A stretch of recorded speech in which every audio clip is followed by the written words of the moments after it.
আপনাদেরকে শুভেচ্ছা অভিনন্দন এবং ধন্যবাদ। সেই সাথে আপনাদের মাধ্যমে ধর্মনগর বিধানসভা কেন্দ্রের উপনির্বাচনে এবং রাজ্যের এডিসি নির্বাচনে যারা নির্বাচক মণ্ডলী রয়েছেন, গণদেবতা রয়েছেন, তাদের সকলকেই শ্রদ্ধা জ্ঞাপন করছি। ইতিমধ্যে আপনারা জেনেছেন এই ধর্মনগর বিধানসভা কেন্দ্রের উপনির্বাচনে সিপিআইএম এবং বামফ্রন্ট আমাকেই তারা মনোনীত করছেন নির্বাচনে প্রতিদ্বন্দ্বিতা করবার জন্য। আমাদের মূল লক্ষ্য হচ্ছে যারা পিছিয়ে পড়া, দুর্বল, অসহায় মানুষ আছেন, গরিব অংশের মানুষ আছেন, তাদের সামগ্রিক বিকাশ এবং উন্নয়ন। গত 8 বছরে মানুষ হাসতে ভুলে গেছেন, ঘরে ঘরে কান্না। আমরা মানুষের নাগরিক অধিকারকে বিপন্ন হতে দিতে পারি না, সভ্যতাকে ধ্বংস করতে পারি না। ধর্মনগরের যে ঐতিহ্য, সাংস্কৃতিক যে ঐতিহ্য, সেই ঐতিহ্য বিনষ্ট হয়ে গেছে।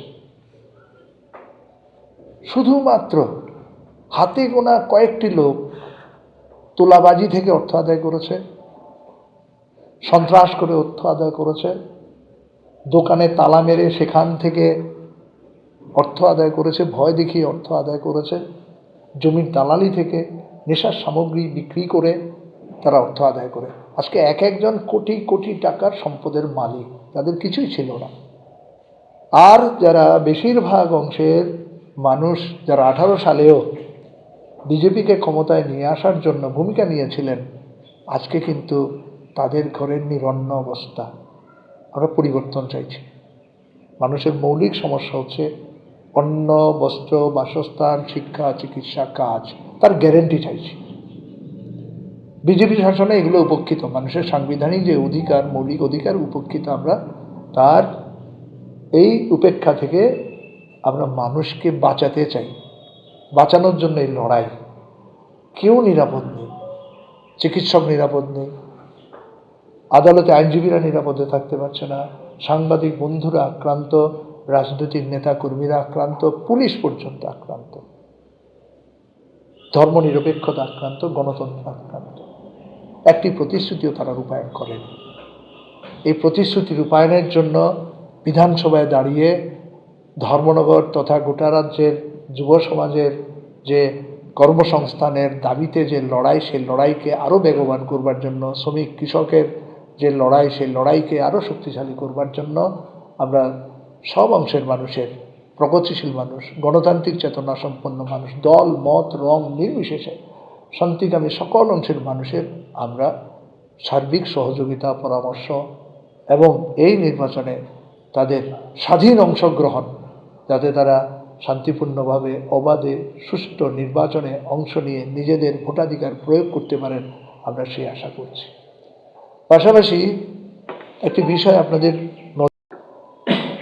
গতকাল আমাদের নজরে এসেছে। গত 12 তারিখ বিজেপি দলের একজন সদস্য জহুর উদ্দিন, তার প্রোফাইল থেকে দেখেছি তিনি বিজেপি দলের একজন সদস্য,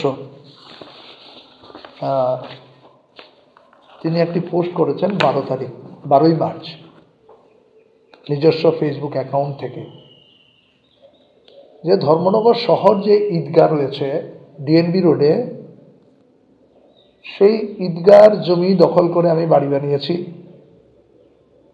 রাস্তা বানিয়েছি এবং দোকান ভিটা তৈরি করেছি, যা সম্পূর্ণ মিথ্যা, অসত্য এবং রাজনৈতিক উদ্দেশ্য প্রণোদিত।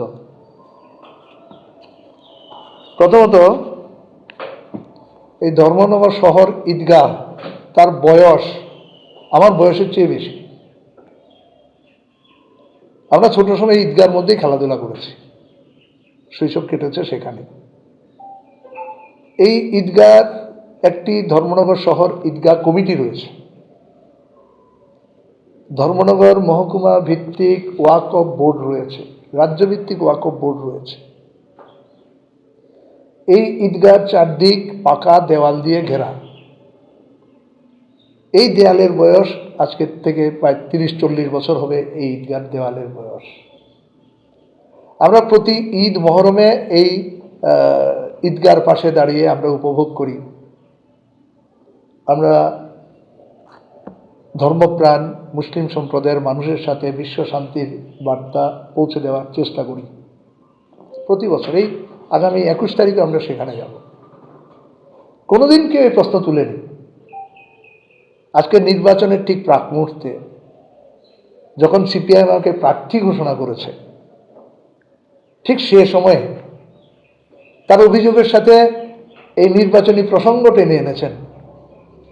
তার যে পোস্টের কপি আমি আপনাদেরকে দিতে পারি, সেখানে তিনি স্পষ্টত বলেছেন যে দখল করেছি, ঠিক আছে, নির্বাচন এখনো ঘোষণা হয়নি, নির্বাচন ঘোষণা হলেও আদালতের কাজকর্ম বন্ধ থাকে না, আইন আদালত বন্ধ থাকে না, সেখানে যে কোনো কেউ অভিযোগ জানাতে পারে। এখন তিনি কতগুলো যে বিষয় এনেছেন, আবেদন রেখেছেন যে আগামী নির্বাচনের পরে তিনি দেখবেন। নির্বাচনের পরে কেন? আমি যদি দখল করেই থাকি, তিনি তো 12 তারিখই ফেসবুক পোস্ট করেছেন, ভালো, আদালতে যেতে পারতেন, ঈদগাহ কমিটির কাছে যেতে পারতেন, ওয়াকফ বোর্ডের কাছে যেতে পারতেন। আমরা শহর ঈদগাহ কমিটির সাথে কথা বলেছি, তারা বলেছেন আমাদের তো কোনো অভিযোগ নেই, আমরা তো কোথাও কোনো অভিযোগ করিনি, আমাদের চারদিকে দেওয়ালে ঘেরা এই ঈদগাহ সংরক্ষিত ঈদগাহ, এমনকি এই ঈদগাহ পরিকাঠামো উন্নয়নের ক্ষেত্রে আপনাদের পরিবারের সার্বিক সহযোগিতা পেয়েছি, আমাদের তো কোনো বিরোধ নেই, কোনো আপত্তি নেই। উনাকে কে দায়িত্ব দিল? এই প্রশ্ন তারা তুলেছেন। আমরা এই জায়গাতে আমরা বলতে চাই যে ঈদগাহ কমিটির কোনো অভিযোগ নেই, ওনার উদ্দেশ্য রাজনৈতিক উদ্দেশ্য। মানুষের মধ্যে যে জনজোয়ার সৃষ্টি হয়েছে, বামফ্রন্ট প্রার্থীর পক্ষে যেভাবে মানুষ এগিয়ে এসেছেন, এতে বিজেপি আতঙ্কিত। সেই জন্য বিজেপির যে মূল শক্তি হচ্ছে সেটা হচ্ছে মিথ্যাচার, কুৎসা, অপপ্রচার, তাকে হাতিয়ার করেছেন। আমি আপনাদের অবগতির জন্য আমি দেখাতে চাই, এই ছবিগুলো দেখুন। আরেক প্রসঙ্গে বলতে চাই, ঈদগাহর সাথে আমাদের জমির কোনো সম্পর্ক নেই।